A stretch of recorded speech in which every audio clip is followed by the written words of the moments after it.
This is the fourth installment in the Love and Marriage series, and we are talking about what a man needs. And that's going to trigger a What a lot of women man right. wants, what a man It's going to needs. trigger so many women right up front. Is that gonna get like a copyright strike? Because I know I sounded exactly like.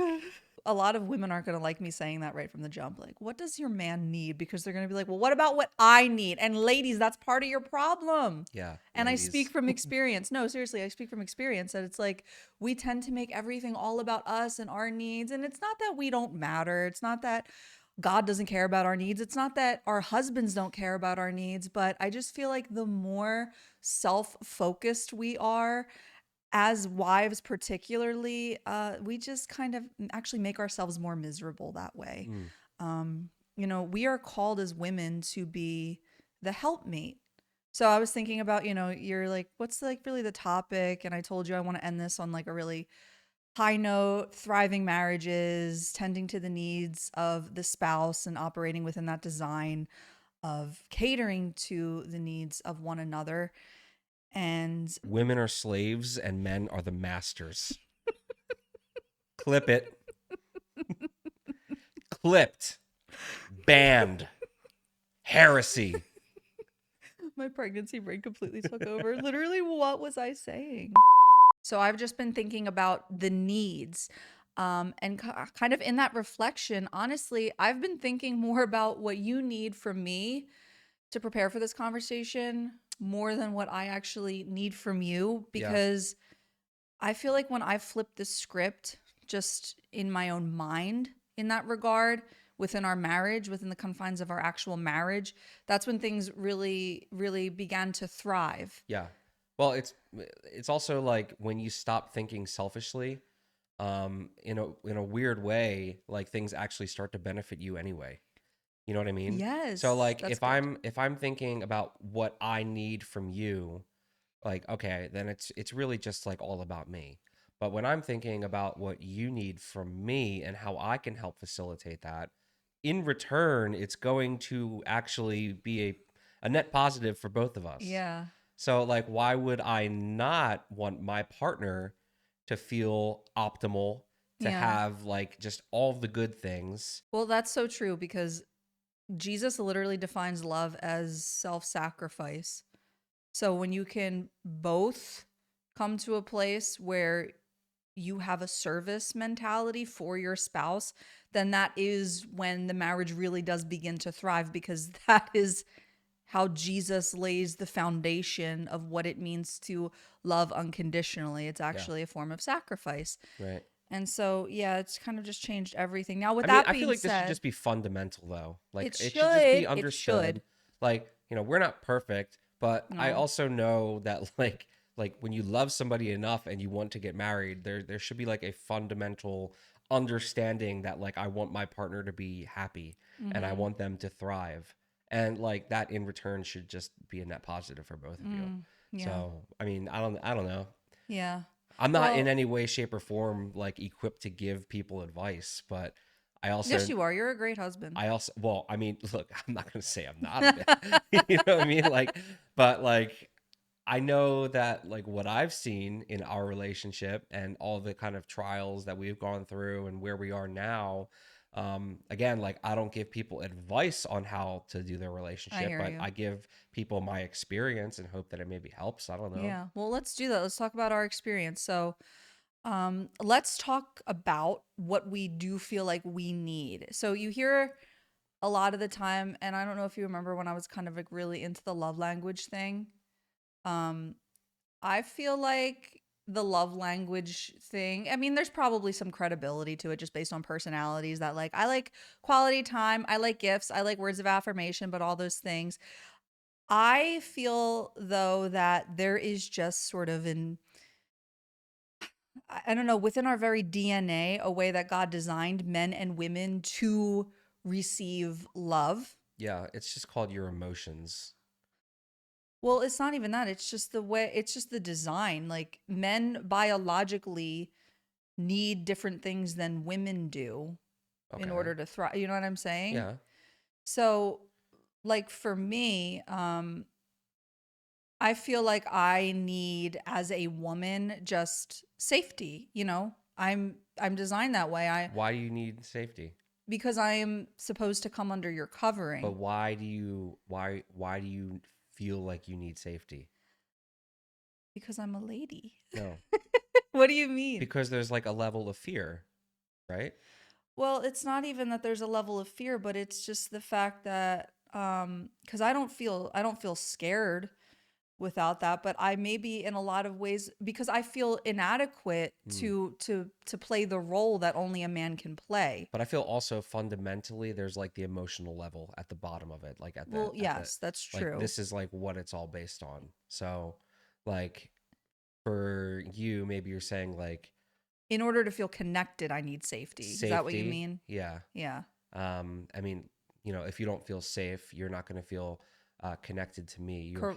husband. Yeah, that yes. And then you'll probably end up feeling fear, right? Yes. Okay, So I like see. that's the foundation of all of it. Like Yes. as far as like me as a man goes, if I were to say, um, oh, I need intimacy, right? Uh-huh. Well, what does that stem from? Like, what emotion is going to be amplified if I'm not getting that? Mm. Probably fear. I mean, On fear your is end too, you yeah, mean? Yeah. fear is probably the number one thing because if I'm not feeling intimacy from my spouse, I'm going to be afraid that something is wrong, Huh. right? Like, or I'm going to feel maybe I'll even feel shameful. I don't know. Mm. But We'll talk about that. So I did want to talk about sex in this video a little bit because I think it's kind of, I don't know, avoided within Christian spaces a lot.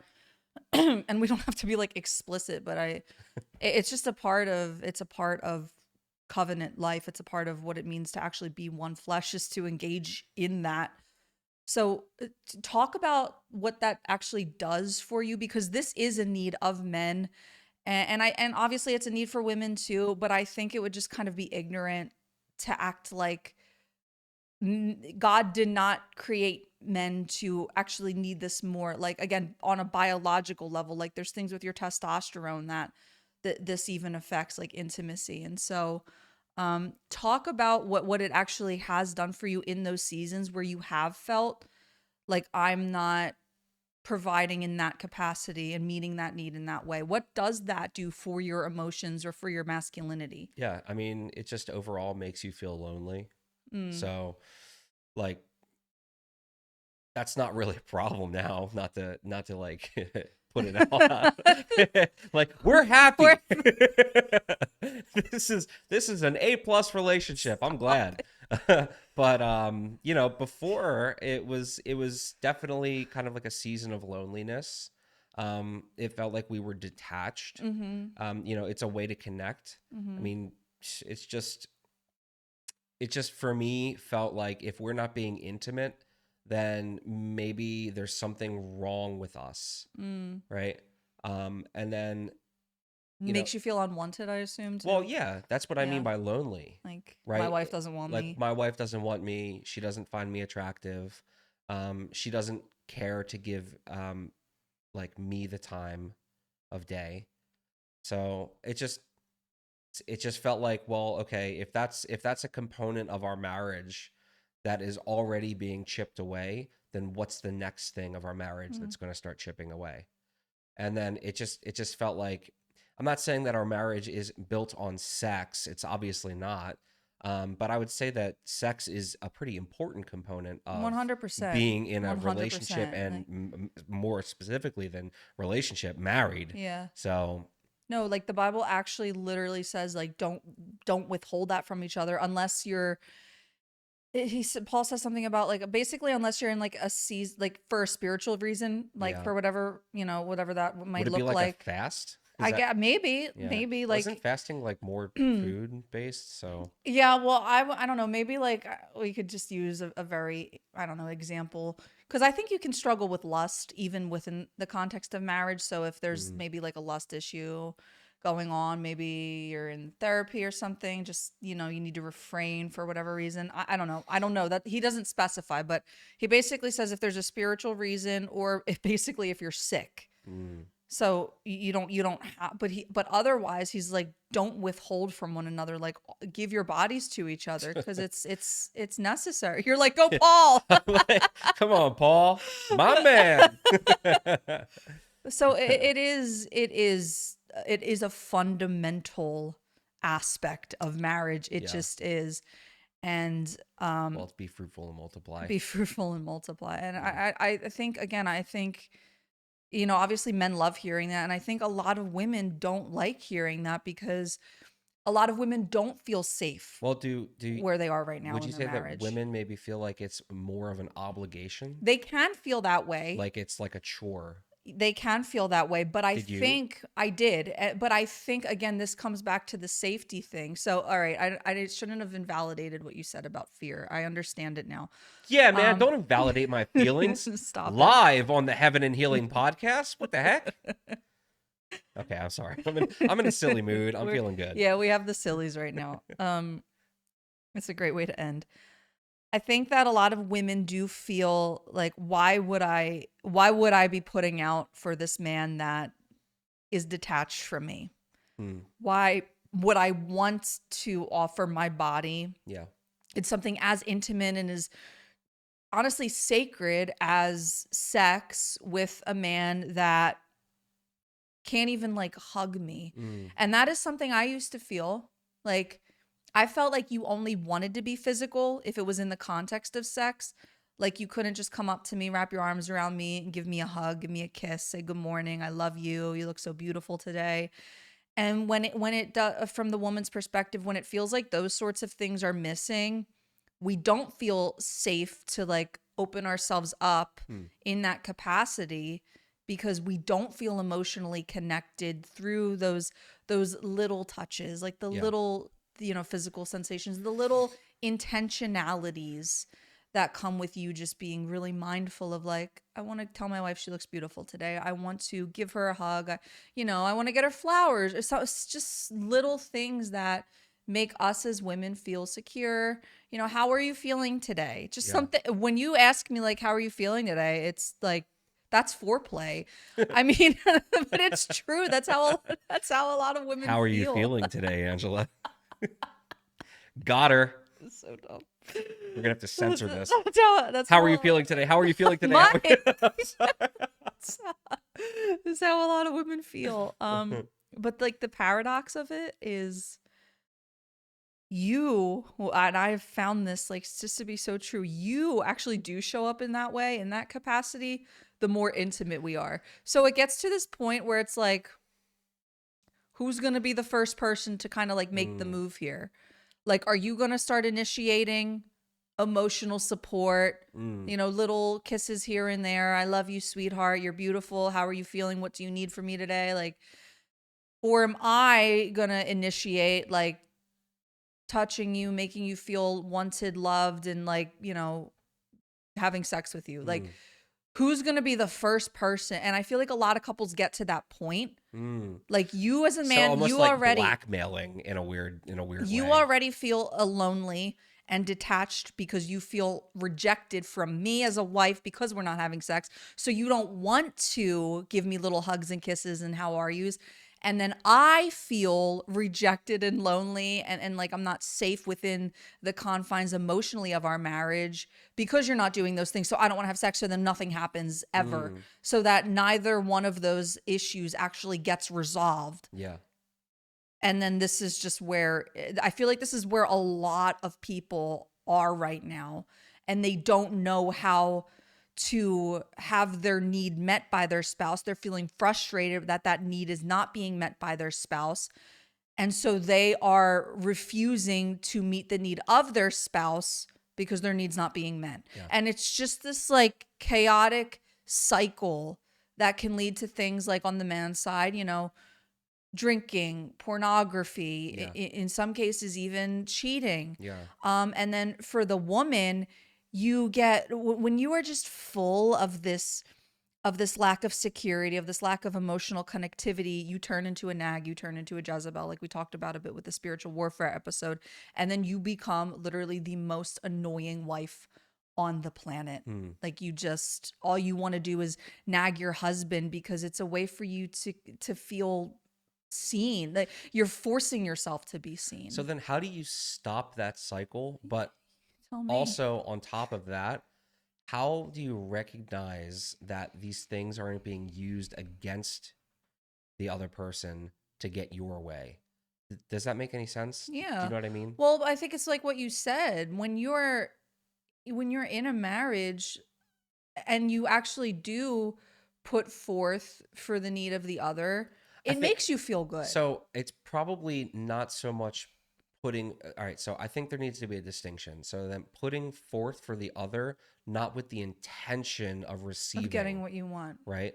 It's with the intention of just selflessly Yeah. putting forth the need of the other. Yeah. And then, like, by kind of natural design, there will be a There'll be net fruit. positive for both. Yeah, like a Exactly. fruit. Yeah. I mean, I know for me in the past, and you can speak to this too if you feel like there have been times where you've had to like put the foot forward and initiate the change. But I have just felt just like such a burden of responsibility biblically on my role as the wife, as the woman, to be the one that initiates Yeah. because a lot of the time, honestly, because of the things that I've created, like the turmoil I've created in the marriage through the nagging, through the Mm, withholding sex, through the this, through the that, yeah. and knowing what the Bible says in First Peter 3 verses 1 to 4 that we win our husbands over through our conduct, that just is so evident that God calls me to put myself out there through my conduct Yeah. in order for things to improve. And I've felt that responsibility. Um, not because I have to lead, but because I'm actually your helpmate. Again, that's the design. So for me to step into that role to actually help you overcome this weird season, this weird whatever, Yeah.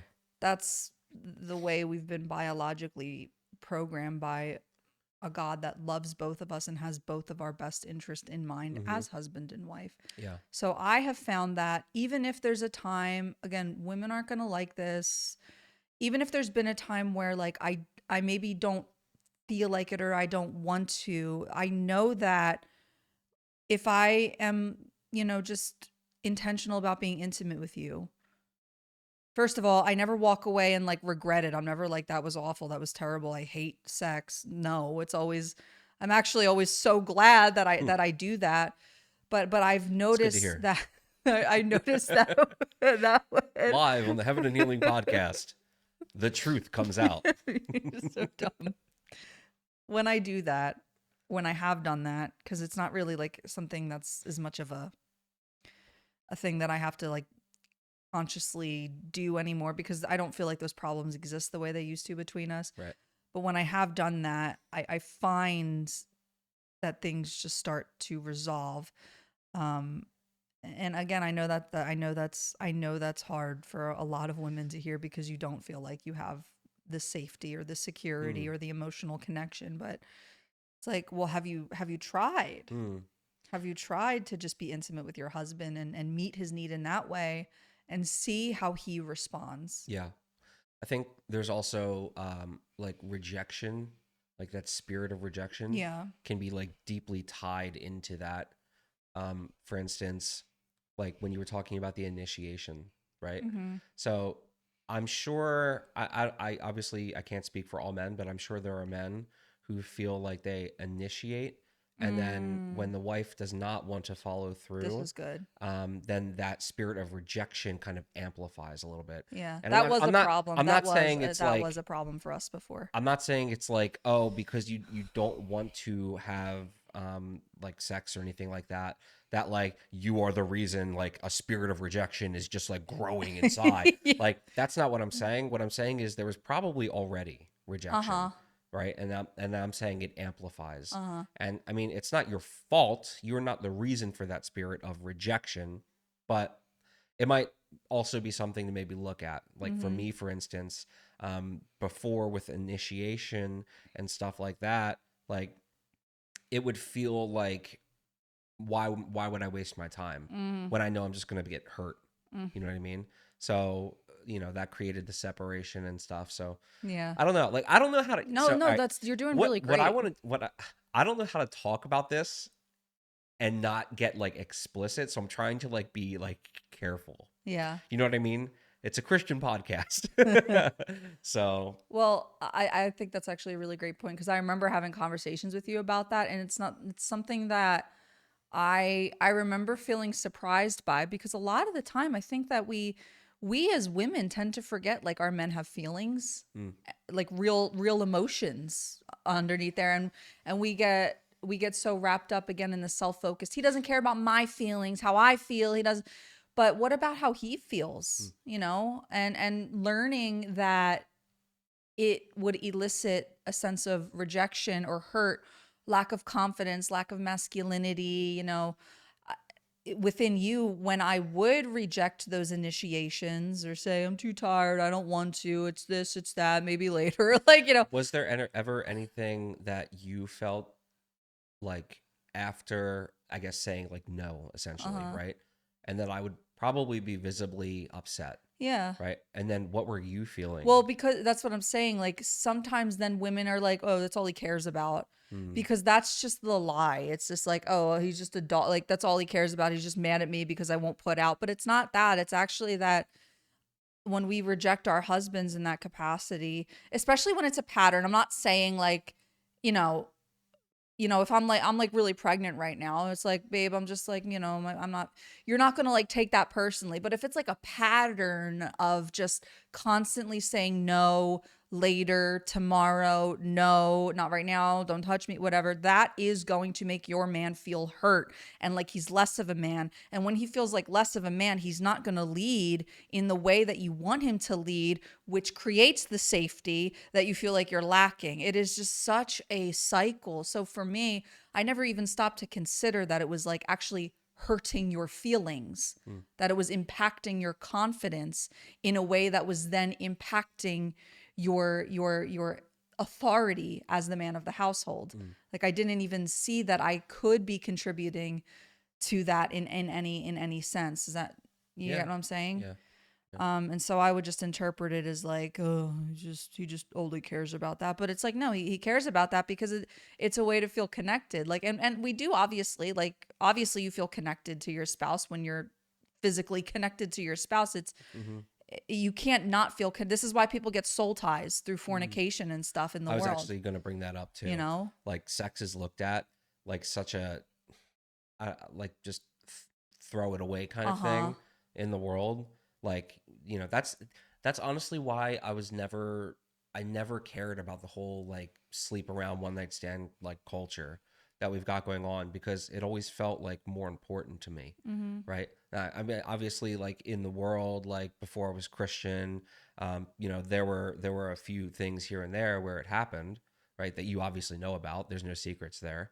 But like it's just very important, I feel, for people to understand the importance and the weight of what sex is. Yeah. You know what I mean? Yeah. Like, and I also think um it's not something that should be looked at. It's more specifically with men as like oh, you're withholding sex, like are you even like a bro? Guys are Yeah. Yeah. Yeah. Yeah. basically like trained from like being a teenager on by like television, music, all of this, that like how many bodies can I get before Yeah. I get married? And then even before marriage, it's like, oh, the bachelor party. We've got to get it in right Yeah. before. What is this Like, so weird? don't even get me started. I think bachelor Uh parties are huh. the stupidest thing on the It's so planet. Unless disgusting. it's like literally like a wholesome bachelor party where you and the bros just like get together and just like hang out. Yeah. Like there doesn't have to be strippers. There doesn't Yeah. have to be like one more last hookup, which is like Yo, like disgusting. what? If you're a dude, and I'm just saying right now, if you're a guy and you hooked up with a chick right before marriage at like a bachelor party, like dog, you screwed up. And your marriage, I feel like maybe this will get me in some heat, but your marriage, I feel like was literally built from the very beginning from an absolute lie. Yeah. So, like I don't know, repent, do something about that. Or like if your Get wife some doesn't know, deliverance from like it. maybe tell her. And I know it Yeah. sucks and you're probably scared and it could like really, really damage things, but I think it'll actually fix more than it will damage. So, Yeah, bachelor parties are stupid. I never liked them. Yeah. The whole idea, all right, I'm going on a rant. The whole idea of like strip clubs, all that stuff, never, ever, ever appealed to me because I think it's just disgusting. I really do. Like, women can, I'm totally going off on a rant. Women can totally say, like, my body, my choice, and it's empowering to like get naked and dance around on like a pole. I'm sorry, but you're acting like a hoe. So, your body is a temple. You're supposed to be preserving it and taking care of it and just giving it to the man that you love in marriage, not like some dude that's probably married throwing Mhm. money at you. Like, it's so disgusting. Yeah, So, it's disgusting like, on both ends. OnlyFans culture, strip clubs, all that Well, let me stuff. ask you a question then, not to put you on the spot, because I know you've like always felt that way, and we've talked about this with like strippers and like the bachelorette thing and all those sorts of things. Well, then like where was your justification then when you were watching Watching porn? porn. Yeah, I knew that was coming. Because you were. Yeah. I mean, where's the just? Because like this is like the inside of a male brain. Because I'm Yeah. sure there are men that feel that way. Like, oh, I would never. Oh, at least I'm not. At least I'm not at the strip club. It was Yeah. just on my screen. Right. Well, Like, I think one good thing to look at is like what I just did. Like, we need more of it, right? yeah. Oh, Men need 100%. to hold other men accountable. Yeah, I That's the agree. thing. Like, you can't be taking all of your advice from, and we bring this up so often, and it's been like a Mike's weird. like, I'm in no place to give advice. Listen up. It's it's been a weird pattern throughout this series that we've done, but How I Met Your Mother is a great example, right? Like, they always go to the strip club. Yeah, yeah. They always do the strip Barney. club thing. And no one ever calls out in that show how weird it is Yeah. that they're constantly going to the strip club. Actually, what they do is the girls, the women that they're with and dating Are like, yeah, are let's like, "Yeah, let's go. go to the strip club because you look cool and you look like you can hang with the bros." Mm-hmm. Right? But what I'm really getting at here is that men are not holding other men accountable for their actions, Mm-hmm. right? Because then you look like a loser. Mm-hmm. You're not one of the boys. Mm-hmm. It's important for guys to say, "Bro, you're cheating on your spouse. Don't go to the strip club." Or, "Dog, like, stop watching porn." I didn't really have that, right? So if I could, That's I'm no, not I making mean, I guess it's excuses, fair. but when I was watching porn, I was lonely, No, right? if man, she doesn't want to have sex with She you. doesn't Like want to have that's sex with yeah, you. Like, you're going to get it no matter what. yeah, Right. But like, not a single dude in my life ever said, like, porn is whack or like, yeah, the strip club is stupid. Like, I've had people ask me to go to strip clubs before and I never wanted to go. But I always also felt like I needed to say, I don't know, dude. I just never like went to one. I know that's weird. Why is it yeah. You have weird? to. Because like the culture wants you to think it's weird. The culture wants you to think that it's weird to like not throw money at naked women Mm-hmm. and objectify Yeah, women. You know what I mean? Like, yeah. it's We'll get disgusting. back to the porn thing.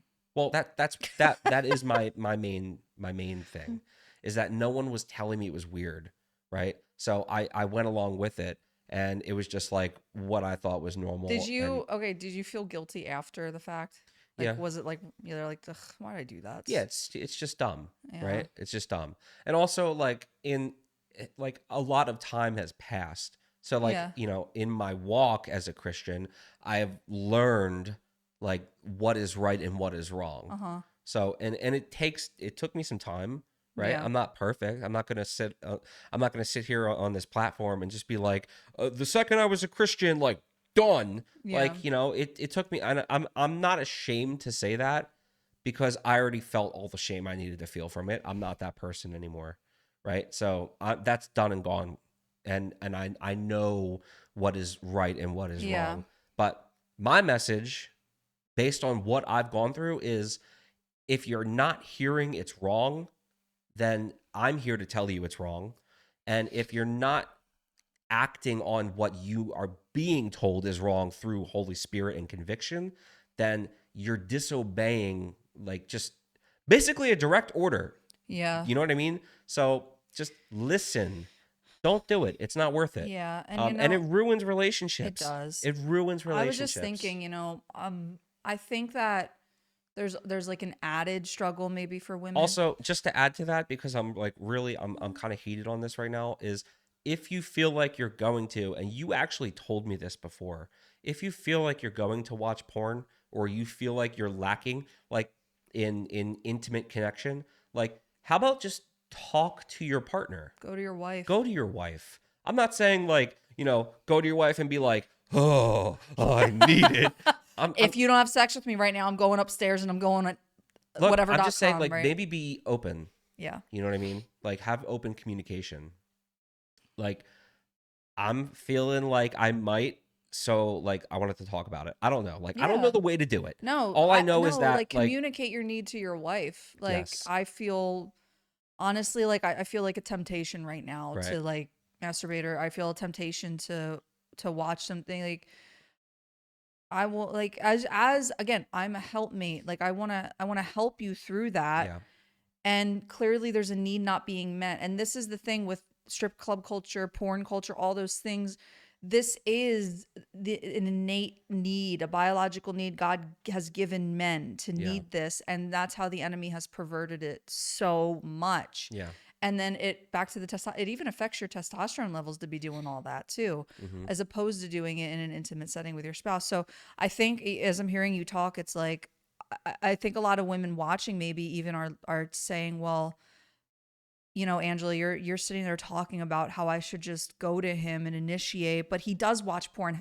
Why would I want to go to my husband if I know he's doing that? And I can empathize. I mean, I don't know just how bad like your problem was. I know that it was likely at its peak when I came to you as a Christian when you weren't saved and I said we can't have sex until we're married. I know that was probably like the prime thing. So I would just tell you as a wife, go to your husband and say, I want to talk about our relationship, and I think just to be vulnerable with him instead of saying, you watch porn, it's wrong, it's disgusting, because those things are true. But I think if you say to him, I want to take accountability for the role that I've played in contributing to this really unhealthy addiction. Yeah. And I want to hear from you what you need from me as a wife so that we can overcome this together. Yeah. Because that creates a space for both of you Mhm. to come in and say, as the woman, I don't feel emotionally safe. As the man, I feel straight up rejected. Yeah. And like it's a waste of my time to even Right. pursue you in that Right. capacity. And like let's just kind of like address the elephant in the room here. When you're masturbating, there is a massive, even if you're not feeling it in the moment, there is a massive component of shame attached to that. Like it's the reason you do it privately. It's the reason you close the blinds. It's the It's reason you lock the and it's a door. really hard sin to confess It's to. it's it's hard to confess to, but also when you're approached, like, and I'm not speaking to the women, I'm just maybe suggesting something here, it ties into exactly what you just said. When you approach the husband, when you approach your partner or whatever, don't do it in a way that makes them feel further shame. They already feel Yeah. it subconsciously. Yeah. They know that it's a Yeah. shameful act. By nature, we feel that. Yeah. By God's nature, we feel that, Yeah. right? So if you add on to the shame, what they're going to do is retreat further. So there's a very, very, like exactly what Angela just said, a very good and safe way to approach it without making the person feel more shame on top of what they already felt or subconsciously feel from masturbation. Yeah. So just approach it with love, try your best, and I know you did your best to not approach it with anger and accusation, right? I already know what I did. I don't need you hitting me with like this nagging mother Yeah. figure type Yeah. thing, Oh my gosh. right? I'm gonna write that down. Keep going. So there's an important part there that I just wanted to stress. I agree because yes, the enemy does a great job already condemning you enough for that. Mm, And I feel like it is really hard to approach God um after porn, masturbation, whatever, because it just does feel so dirty and it's like I don't even want to, like, you don't want to look at your parents, when you do something, Yeah. let alone like your heavenly father who's like holy and perfect. Like, Mm-hmm. you want to like hide literally, like, Yeah. like Adam did. He's like, God's like, where are you? Mm. Like, Adam's like, don't look Right. at Right. me. So it's already hard enough. And You know we who? confess to one another. The Bible says we confess to be healed. So it is important to like confess those sins to your spouse, man, or because women can struggle with this too. Yeah. It's important to confess to your spouse, because the Bible says that's how we heal. Right. So there's an element of healing, and you repent to the Lord, but you confess to one another to heal Mm-hmm. from the sin.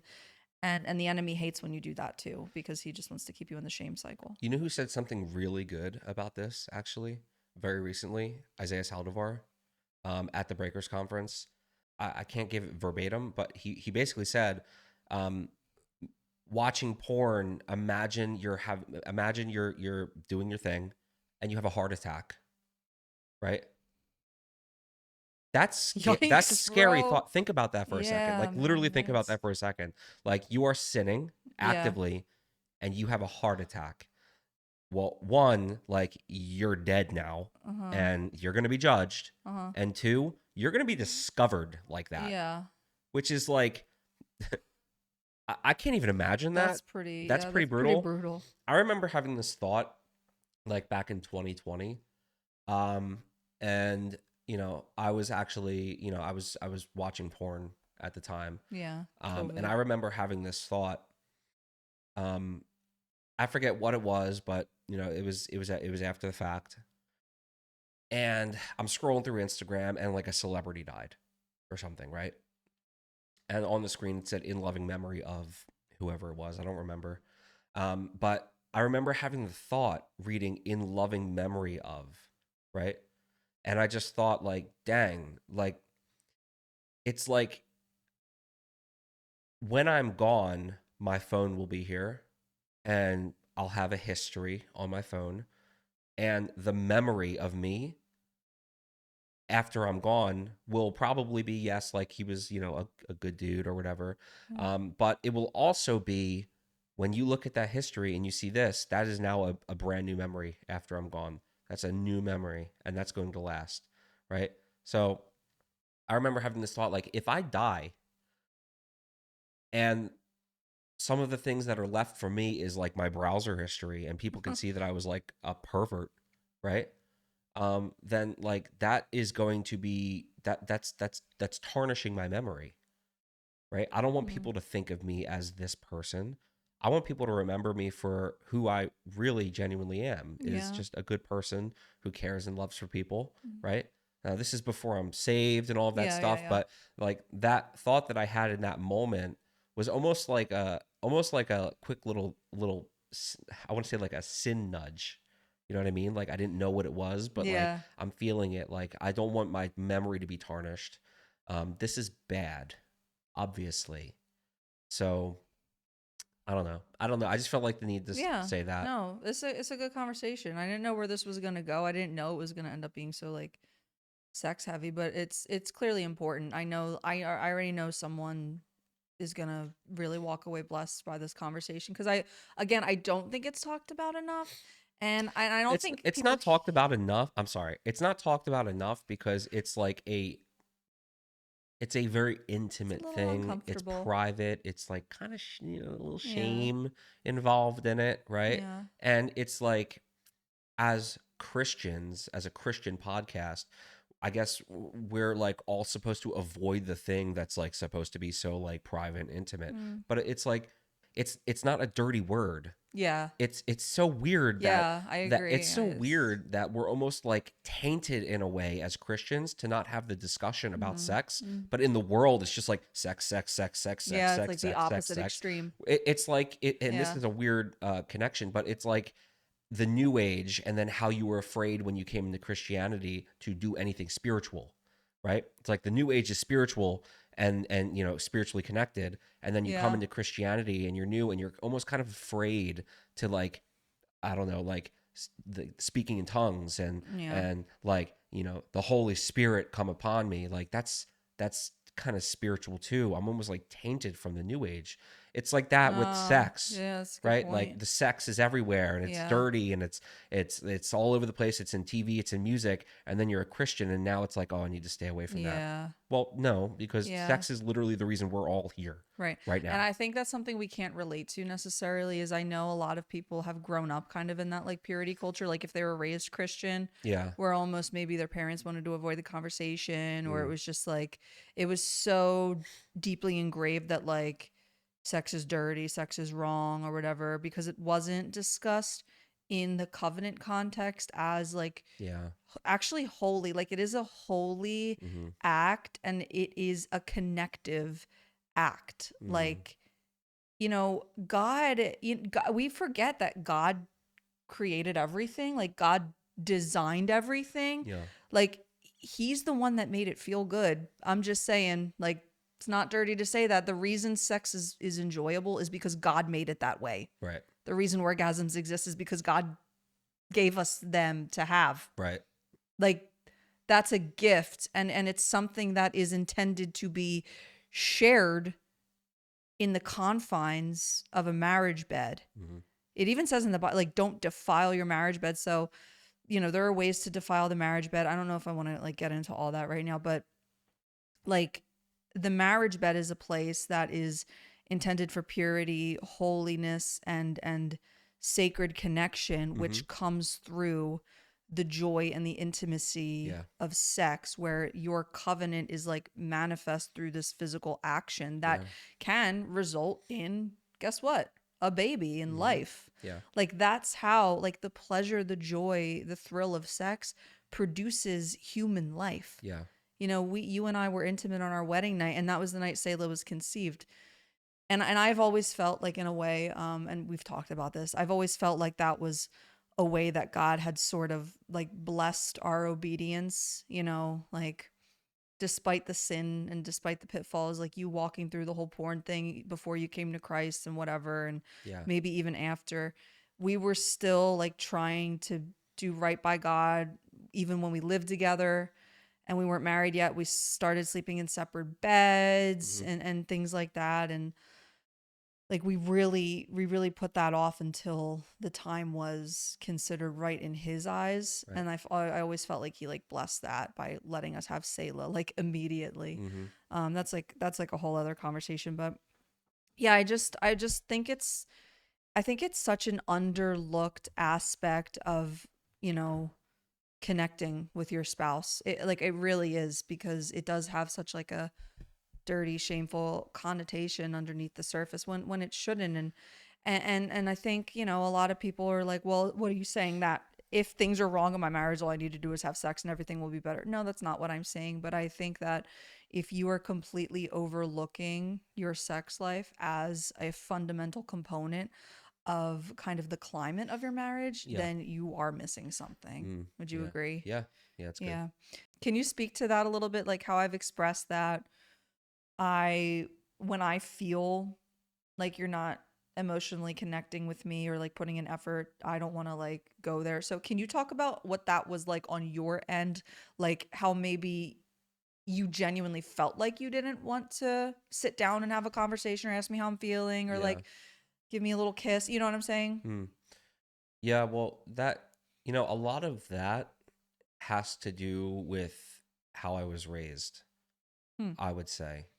Um, you know, and we've talked about this a little bit before on the show, but men are kind of raised to be like the man and like the whole masculine, like what does it mean to be a masculine man kind of thing maybe pops into my head. Mm-hmm.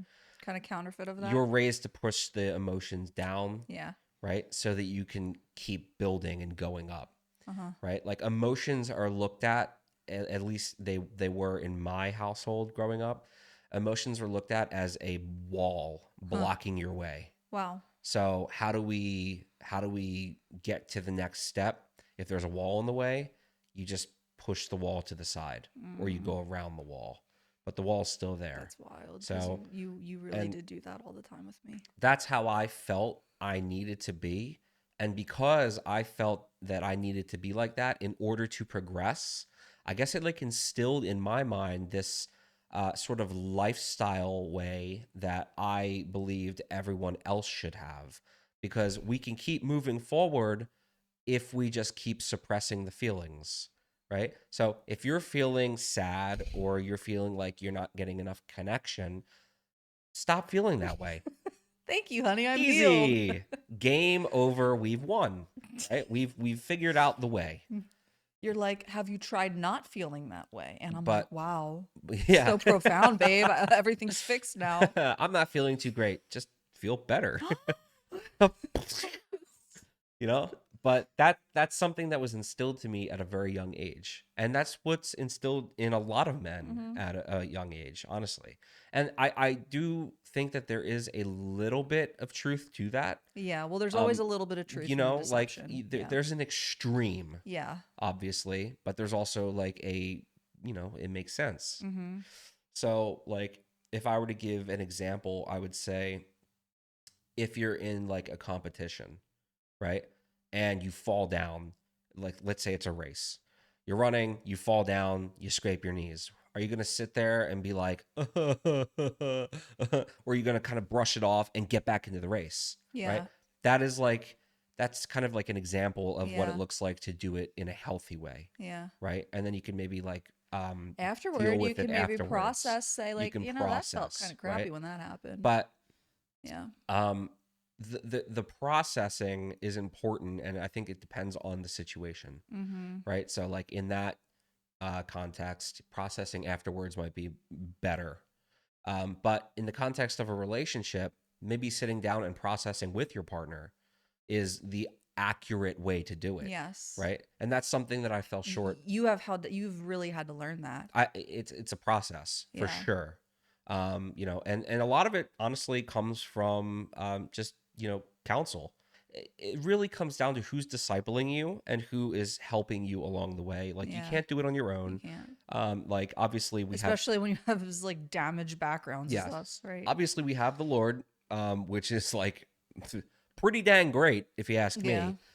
But it doesn't just stop there. I believe you No. need to be discipled. Yeah. You need to have proper counsel. You need to have people around you who aren't speaking death into your relationship, into your own personal life. Like you have to have good people, And like you said, like you need other men that are going to hold you accountable. right? And Like I'm nobody, sure TJ has told you. Has TJ ever like been like, bro, you gotta like talk yeah, to her? yeah. He's dude. Yay, TJ. I can't tell you how many times like he has just straight up been like, I'll you know, go to him and I'll you know, I'll talk to him about some things that I'm having a hard time processing through, and he'll just be like, so what does she feel, how did she feel when you did, you know, what are you feeling? Like he always brings it back to that, Yeah. like the foundational, like what are Mm-hmm. your emotions, right? Mm-hmm. Like you have to connect, you have to Yeah. come together, and you have to really connect with each other and have that conversation. Like and the extreme version of this is what we're seeing in the world today, where guys are dyeing their hair blue, wearing rainbows, and they're walking around like, Yeah. Yeah. Yeah. Yeah. you know what I mean? Like that's just that's the extreme, Mm-hmm. right? That's not, I would even say that's another form of unprocessed emotion. oh, Really, like 100%. 100%. it seems like they're all about their feels, but actually they're not able to That process is their feels. literally pride manifest. Yeah. Thank you. Yeah. You know, let's have a pride parade. Yeah. That's all of them. I'm Yeah. just saying, like it is. I'm not trying to sound harsh. That's just the reality Mm-hmm. of it. You know what I mean? Like it's just there's levels to it, Yeah. right? You can do the race, you can sit down with your partner and process properly, or you can like just put your emotions on display and do the most extreme and basically become And like, expect everyone else to validate what you can't yes, even identify. yeah, Right? Yeah. So, okay, let me backtrack for a minute because I don't want to make it seem like it's all about me. Like, oh, because I've done such a good job, because I've had sex more or whatever. Like, our relationship has just gotten better, because it does take two to tango. And yes, my conduct, my godly conduct wins you over without a word. That is true. That is biblical. But there has been such a tremendous effort on your end as the husband, Hmm. as the authority, as the leader, to genuinely lay your life down, like as you have learned to process, but more than learn to process, like your willingness to actually learn to process, Right. and your vulnerability in coming to me, your vulnerability in saying like, hey wife, this is how I'm feeling, hey wife, how are you feeling, and like, you learning to ask me, what do I need, how do I feel, all these sorts of things, that has, of course, shifted the dynamic just as much as I have helped shift the dynamic with my willingness to be more intimate. Because, the more actually emotionally vulnerable you have been, the more vulnerable I have been physically, and vice versa, right?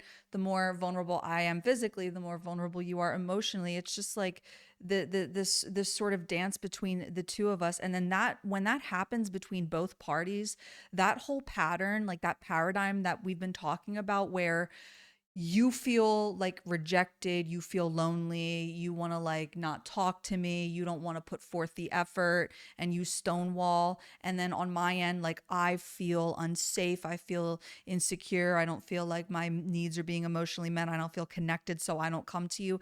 That pattern actually starts to break when both parties are vulnerable in what the other person is seeking, Yeah. right? So I'm not just sitting here thinking like, how can I get my needs met? I'm sitting here actually trying to understand through a heavenly lens, how can I meet my husband's needs? And then you do the same thing, not like, how can I get my needs met? How, like, when is she going to step up for me as my wife and be intimate? Like, you're thinking like, how can I lay my life down for my wife? But you do have to be willing to get to a point where you genuinely desire Yeah. to understand that, like to get to the vantage point of seeing it through their eyes and understanding how you can show up for their sake, not just your own. Because like you said, when you do show up for the other person, it does benefit you. Like you actually do get what you need Hmm. when you facilitate their need first, Yeah. you I know. also think it's really important also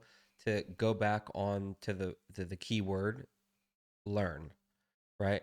So Yes. it's not something that you're going to perfect like just like that overnight, right? Yeah. It's a learning process, Yeah. right? The whole thing is all about just actually putting in the work and actively participating in like the communication, the being in touch with your partner's emotions as well as yours, right? Mm-hmm. So it's like training wheels, right? Like put on your Yeah. training wheels, and then eventually you'll be rolling on two wheels. Yes. But it's not just like this instantaneous thing. Yeah. And you do feel the tension, like Yeah. there's always a decision to be made in the moment, right? Mm-hmm. Yeah. Like when these things come up, when it's, I don't know, when it's an argument, when it's a time where maybe me as a woman am hearing that voice, that like nagging little voice, it's like, Mm-hmm. he's not showing up for you, or you as the man like hear that little voice like, you don't need to talk to her right now. Like you Right. always kind of have that tension, right? Right. It's always. I mean, it's kind of always there. You can't. Yes. At least for me, I can't speak for every man in the world, but I'm pretty sure most people hear that. Right. Like the thing to do. Right. But there's also that voice that's kind of like trying to persuade you to do the opposite. Yeah. So The like, proverbial angel and devil, like right. the cartoons. It's the greatest way to explain it, right? Mm-hmm. So, like for instance, a few weeks ago, I was having some issues with like an editing thing, and I remember I came downstairs just to kind of like, I don't know, like I wanted to get it off my chest a little bit, but it actually ended up being me projecting a little bit more onto you than I really should have. Projecting is different than processing. Very good. So I projected, and then I walked away, and I'm in the kitchen, kind of like preparing something, and you're in the living room, and I remember kind of in that moment, like I wanted to make things right. Like I realized like why are you doing that? Why did you say that? You had been nothing but helpful for me over the past few weeks of this thing that I was working on. You were basically my cheerleader. Like, you were super graceful, you were patient with me, and you kind of took on a lot more responsibilities in the house that normally I would help out a little bit with. Yeah. So like there was a lot of pressure on you as well, but you were just being a fantastic woman, a Yeah. fantastic wife, Thank you. right? So so I know all of this, right? I'm hearing all of this, and then And by the way, simultaneously, I was doing all that without seeking validation. I think that's important. mm, You don't lose what you were going to say, but I want to mention this, like this, because it's the most recent example we have where I was aware I had to take on a little bit more responsibility, even being pregnant and all these things. Like, you needed the support. You needed me to really show up as your helpmate in this time, which meant I had to really brittle my tongue. I had to be slow to speak. I had to be quick to listen. If you were going to complain, I couldn't like engage in the complaint with you. I had to just kind of like hold back, yeah, listen, allow you to go through what you were going through, ask hmm, what you need from me, yeah, and then take a step back and go pray when you would go off to try and continue whatever venture it was. And like just fill in those gaps. You leave stuff on the counter because you're rushing, you're trying to get it done, instead of me being like like I take it, I just put it in the dishwasher. I don't say a word. I pray about it. I take care of it. I handle it. And I did that. It is sometimes like being a wife and being a mother can be a thankless job. It just can be. Like, that's the truth of it. But I don't do it for praise. I don't do it for validation. Those things are nice to have. And I'm not saying you never like thank me for, thanks for cleaning the house today. You're such a great wife. You're such a great mom. You do that all the time, especially the great mom thing, which I appreciate very much. But it's like it can be a thankless job, but that's not why we show up to do it. We show up to do it because we are the helpmate. right, And so just like as like an encouragement to a woman, when your husband's like going through something really, really hard, like show up for him in that way without expecting accolades from it, because the mm, accolade is just being there as his support. Because as you just said, even if you weren't consciously expressing the thanks in that moment, you were very aware of it and it was felt. And I mean, I'm not want to speak for you, but I'd like to think that it helped carry you through a little bit, hmm, just like the way I was supporting yeah, you. 100%. So I just wanted to say that, not to interject, but you were saying that you were experiencing that Yeah, tension I was talking about. man, you were making me breakfast and bringing it upstairs to the studio, Yeah. and making coffee exactly the way that I like it. Like, you were doing you always do these things, I should add, but like there was an extra element added that's like kind of like abnormal in our Yeah. household. We have our routines, Right, right. right? So yeah, I mean, I could thank you over and over again for it, but you were fantastic. Yeah. You were very, very helpful, and I knew that, right? And then that other voice is kind of talking to me like, don't bother, like you're just gonna look like an idiot, like she's just, let her do her thing over there, and you just go back and just get busy, stay distracted in your work. It's not that big of a deal, right? It's never that big of a deal. Yeah. You don't um have to apologize for right, acting like out. you're Well, gonna look like a you guys will loser. forget it later when you're looking at reels. It's fine. Yeah, Yeah. but like I will say right now, like, guys, if you're hearing that voice, right, what you should be doing is like hearing that voice, but your legs should literally still be moving towards your woman, towards your wife. Like, and that's what it was for me, right? Like, yeah, I know what the good thing is, and it's outweighing the bad thing because I've actually gotten better at discerning the voice. Mm. And that's the thing. Like, the more you do this, the more you're obedient, the more you communicate, the more you learn, which is the key word, the more you're learning and you're participating in just being a better spouse and working towards building the relationship instead of listening to that voice that wants to tear it down. The more you do that, the more you'll be able to discern the voice, and the Mm. more you'll be able to act on which voice is from Holy Spirit and which voice is from the devil. Even in that moment when you're being tempted, right? This is so important. Like, your temptation should never outweigh the obedience. Like, your feet Wow. should be halfway into the other room towards your wife while even still being tempted. And that is like the movement in obedience. That is the surrender. That is how Yeah. you get closer to God and also closer in relationship to God and your wife, right? Yeah. That's how you become the leader of your household, by leading in your house and not letting the devil take any foothold in your family. Not letting the devil lead. Yeah, the devil is such a loser. Just move your Yeah. feet towards your woman and just do the thing. I mean, like that's what I was doing. I heard the voice, but I knew what was the right thing to do. And before you knew it, I was in front of you, Yeah. and I was hugging And you you, really and have developed this. Like you have yeah, developed this skill. I know it has not always been second nature to you. And maybe it's still not second nature, but I feel like the more you do it, like the more you actually do yield to the Holy Spirit, the all these things we're talking about today, it's like easier said than done, but it actually becomes easy once it's done because you do make a practice of it and you walk out your salvation and you walk out the sanctification process.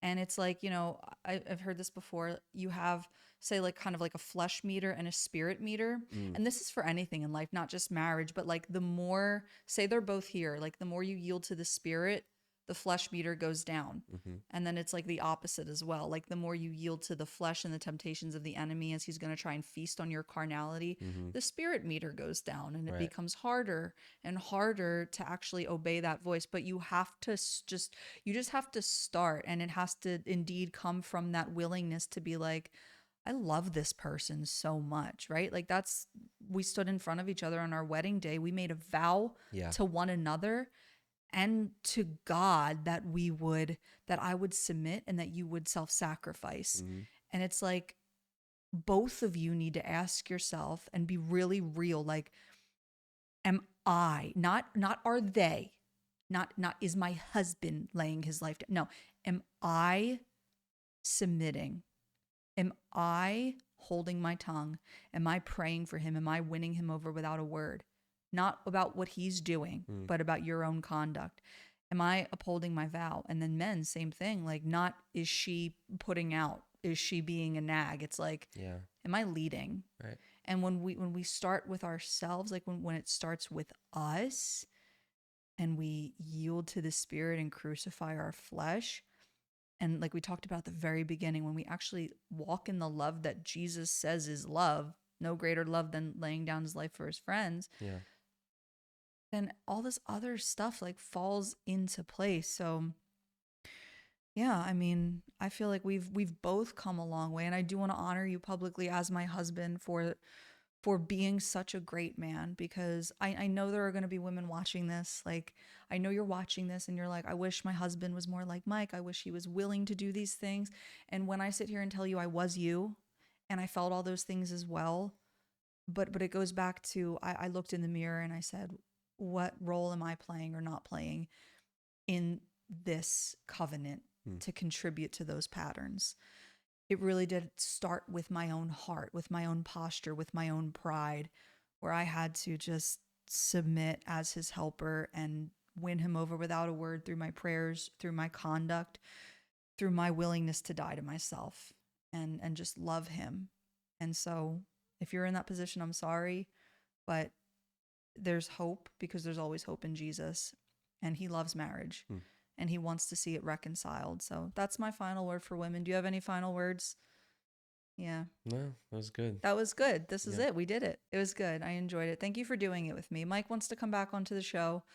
This isn't like the last time you're going to see him. He wants to come back and show you guys how dynamic he is and talk about things outside of marriage. I want to do things like, like talk about tech and stuff. And I know your women audience is like, great. No, he can start his own podcast for that.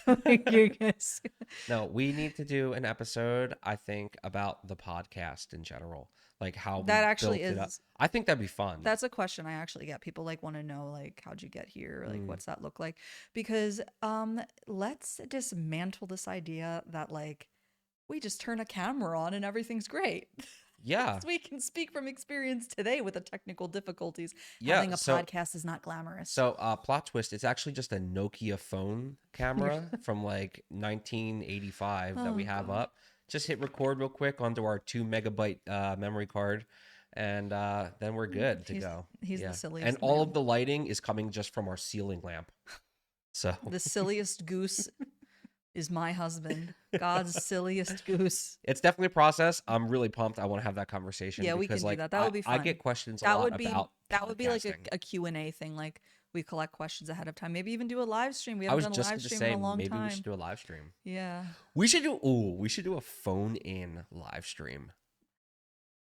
I'm like talking about how the technical difficulties. Mike's like, how can we create more? All right. Well, anyway, if you enjoyed this video, let us know in the comment down below how it blessed you. Hit the like button, smash the hype button, subscribe to Heaven and Healing Podcast if you haven't already. And speaking of the podcast and what it takes to bring this all together, what you were looking at on screen today, this handsome man and this like woman who's okay. Oh, come on. Are you serious? You are smoking hot. Stop it. This Smoking. woman Turn who these has cameras off. the glow of the Holy Spirit and some, beef tallow and um, third trimester hormones going on. You've never looked more beautiful ever. Going back to the validation thing for the intimacy reward. No, just kidding. Were you planning that? Did you do that on purpose? I take it all back. I'm just What was kidding. I saying? Oh, we are it. We are it. With this whole thing is because of us. So I would just ask you to prayerfully consider partnering with the platform, because when you support the platform, you're really supporting our family. So you can do that by scanning the QR code on the screen, or you can send a one-time gift through Venmo, Cash App, PayPal, Stripe, or the same QR code that's up on the screen right now as well. So yeah, this was fun. Love and Marriage series for February. We will see you next year. Next Okay. year.